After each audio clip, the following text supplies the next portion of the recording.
اهلا بيكم اعزائي المتابعين على قناتي. ربنا بعت لكم رسالة النهاردة وبيقول لكم افرحوا واطمنوا. هيعدي كل صعب انت خايف منه وهيفرحك. هتتحل كل المشاكل، ما تزعلش، اللي جاي خيره مضمون في ايد ربنا. هيعوضك بالحاجة اللي كل يوم بتكلم ربنا عليها وانت من جواك فاقد الامل فيها.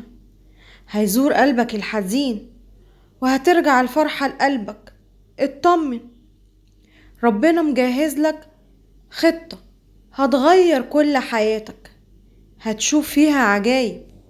في وسط الضيقة ربنا شايفك وحاسس بيك، هيسندك.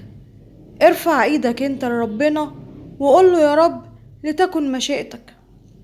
ربنا هيعوض صبرك خير وهيفرح قلبك فرحة كبيرة. بس انت اصبر وقول يا رب. ربنا مش هيكسر بخاطرك، هياخد بإيدك ويعينك ويرفع راسك، وأحلامك مش هتضيع منك رغم كل اللي بيحصل معاك. ما تخافش، هو ليه طريقة، بس انت قول يا رب. أتمنى لو الفيديو عجبكم تدوسوا لايك وشير واشتراك في القناة علشان غيرك توصله الرسالة وربنا يفرح قلبه زي ما ربنا فرح قلبك.